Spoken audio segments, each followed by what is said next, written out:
Hello, my name is Carrie Brackney. I'm a first-year maternal fetal medicine fellow at Metro Health and University Hospitals. I collaborated with Drs. Labad, Barshane, and Gibson to study missed RHIG administration in postpartum women, an unrecognized safety risk.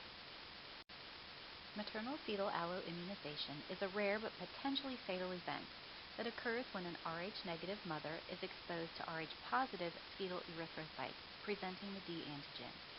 Repeated exposure to Rh-positive red blood cells results in a rapid and overwhelming anti-D antibody response by the maternal immune system. Because maternal antibodies cross the utero-placental interface, Rh-positive fetal erythrocytes are susceptible to destruction. Fetal erythrocyte hemolysis may lead to severe fetal anemia, heart failure, hydrops fetalis, and even fetal demise. Delivery commonly results in a maternal exposure to fetal blood, and the risk of alloimmunization to women who previously delivered 2D-positive infants was approximately 16% prior to the era of anti-D prophylaxis.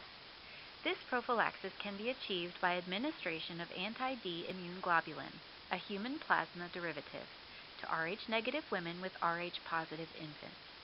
The mechanism of Rh-IG-induced immunosuppression remains unknown, though it has been shown to induce higher levels of immunomodulatory cytokines, which may inhibit the primary maternal immune response.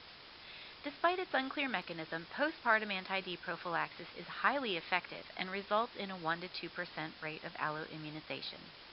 This rate has dropped as low as 0.1% by adding an additional 28-week prophylactic dose of anti-D immune globulin. Our existing workflow is outlined here. A type-in screen was drawn during the pregnancy. Once admitted to L&D, the patient's blood type automatically pulled into the H&P template, where the physician also documented a management plan. After delivery, the physician ordered the neonatal Rh evaluation from cord blood and ordered RHIG in the postpartum order set for all Rh-negative women. Once the neonatal Rh evaluation results came back, the nurse administered RHIG if the fetal blood type was Rh positive and documented it. If RHIG was not indicated, the nurse canceled the RHIG order. When rounding the next morning, the physician reviewed the Rh evaluation result and the maternal MAR to determine whether the patient received RHIG. The physician manually documented whether RHIG was indicated and given in the postpartum note. Once appropriate management was complete, the patient was discharged.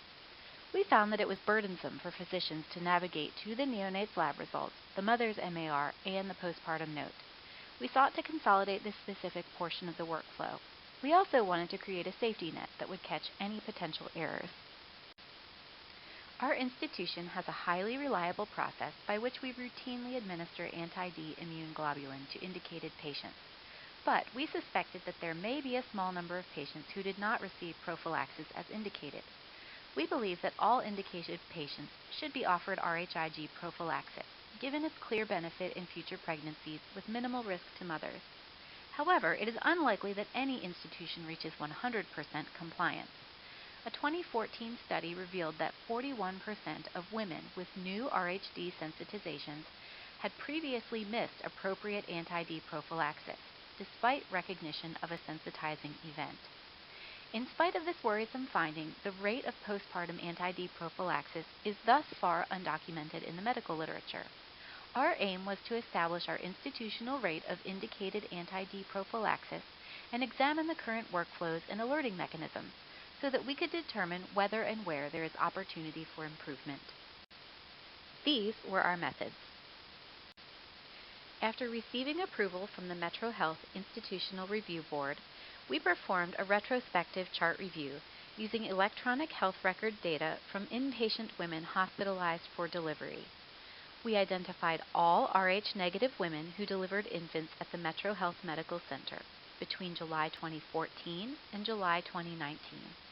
We collected data from Epic's Clarity database using structured query language.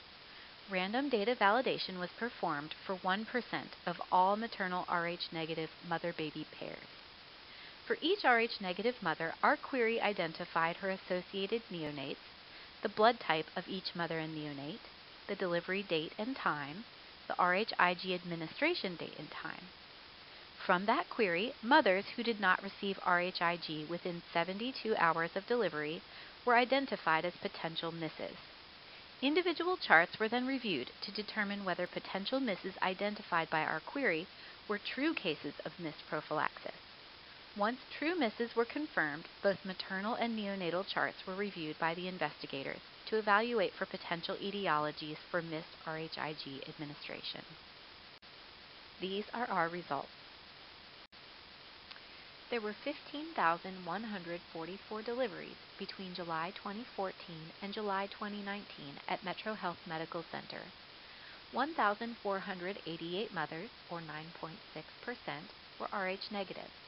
1,014 Rh negative mothers, which is 68.1% of all Rh negative mothers, delivered an Rh positive or Rh unknown infant.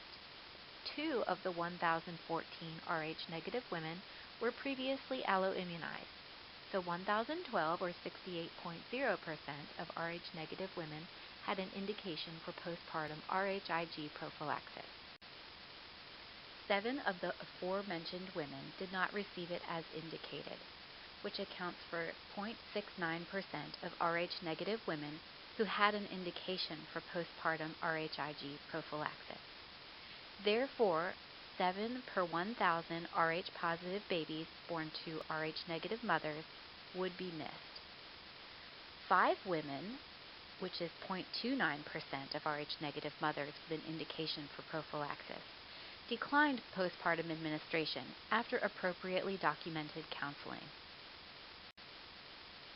We reviewed the clinical scenarios surrounding missed postpartum RHIG prophylaxis and found that providers ordered RHIG for 5 of the patients, but the medication was never administered. 2 patients never had an order placed during their hospitalization. Each of these patients had an initial report of Rh negative infant blood type, and the report was later amended. Of the 5 patients who had an order placed but never received RHIG, 1 spoke Ukrainian and 1 was hearing impaired. Let's discuss the implications of these findings.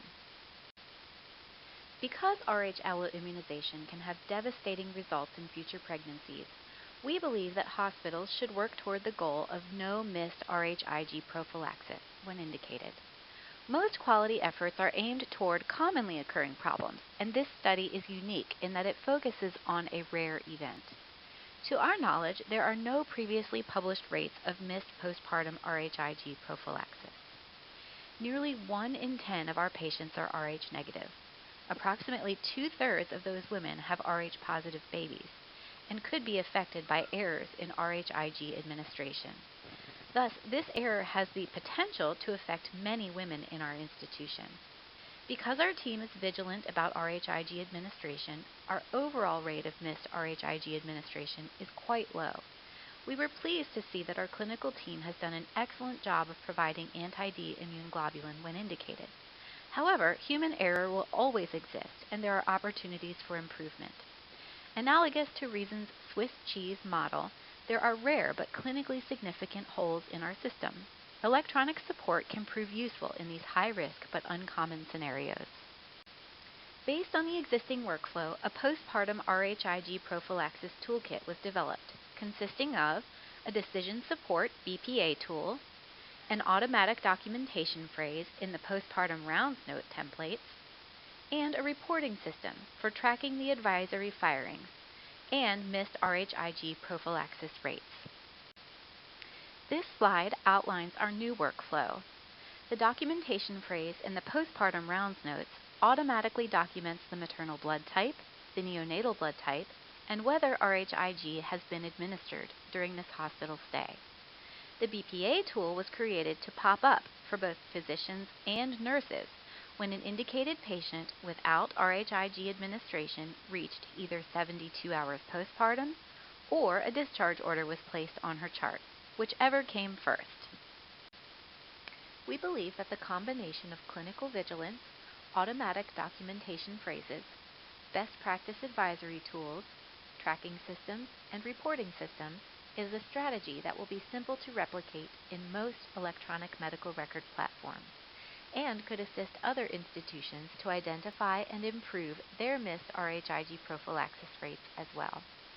These tools within the EMR can help us to reach our goal of 100% administration of RHIG when it is clinically indicated. The costs are minimal. In the future, we hope to explore other clinical scenarios in which RHIG prophylaxis is indicated, such as the 28-week prenatal visit or first trimester bleeding events. Thank you for your interest and attention.